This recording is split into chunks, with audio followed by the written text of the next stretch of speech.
છેલ્લા 14 દિવસથી આરોગ્ય કર્મચારીઓ પોતાની પડતર માંગણીઓ માટે જ્યારે સરકાર સામે લડી રહ્યા હોય ત્યારે લોકશાહીની અંદર પોતાના હક માટે, પોતાના અવાજ ઉઠાવવો, આંદોલન કરવું એ એમની પ્રાથમિક ફરજમાં આવે છે.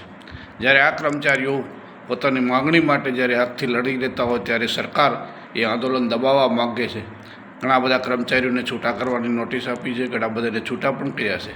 આ જ સરકારે જ્યારે ચૂંટણી પહેલાં આ જ કર્મચારીઓ હડતાલ ઉપર હતા ત્યારે તેમની સાથે વાટાઘાટા કરીને આંદોલન સમેટવા માટે એમની પાસે જે કંઈ એમની માંગણીઓ હતી એની ટેકનિકલ કર્મચારી ગણવા, એનો પેમાં વધારો કરવો, જે કંઈ માંગણીઓ તો સ્વીકારી હતી અને ચૂંટણી પછી અમે તમારી માંગણીઓ સ્વીકારી છે એના માટે કમિટી બનાવી હતી ને કમિટીએ પણ એમને ટેકનિકલ કર્મચારી તરીકે માન્ય રાખ્યો, બીજી ભણામણે એમને માન્ય રાખ્યો હોય ત્યારે આ સરકાર હાલ આજે એમની માગણીઓ છે એ આપવામાં આનાકાની કરી રહી હોય ત્યારે કર્મચારીઓ છેલ્લા 15 દિવસથી હડતાલ ઉપર છે. સરકાર આ આંદોલન દબાવવા માગે છે, કૂચડવા માગે છે, જે આ લોકશાહી માટે કલંકરૂપ છે.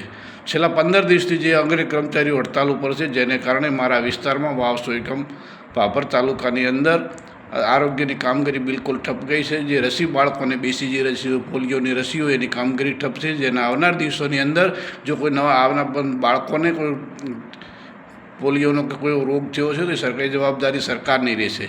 આ કર્મચારીઓ કોરોનાની અંદર જ્યારે એક પરિવારના સભ્યો કે પરિવાર પણ આપણાથી દૂર રહેતો હતો ત્યારે કર્મચારીઓ પોતાની જાન જોખમમાં મેલીને કોઈ પણ જાતની પરવા કર્યા વગર સરકારને સારું લાગે તેના માટે પૂરેપૂરી કોશિશ કરી સરકાર અને લોકોને મદદરૂપ થવા માટેને એમણે પ્રયત્નો કર્યા હોય ત્યારે સરકારની ફરજ છે કે એમને કર્મચારીઓની સંપૂર્ણ માગણી સ્વીકારી તાત્કાલિક ધોરણે એની સાથે વાટાઘાટો કરી સમાધાન કરી એમની માગણીઓ સ્વીકારવા મારી આપ સરકારને બે હાથ જોડીને વિનંતી છે. લોકશાહીની અંદર આ રીતે આંદોલન કચડી, છૂટા કરી, નોકરીમાંથી સસ્પેન્ડ કરવાની ધમકીઓ આપવી આ એક વ્યાજબી નથી.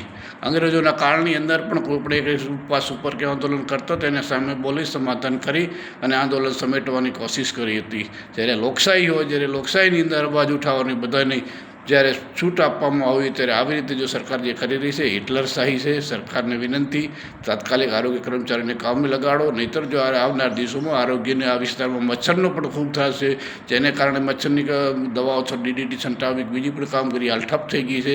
તે માટે કરીને મહેરબાની કરી તેનું આંદોલન સમેટી તાત્કાલિક ધોરણે આ લોકો સાથે સમાધાન કરી એમની માગણી સ્વીકારો એવી બે હાથ જોડીને વિનંતી. જય હિન્દ, જય માતાજીની.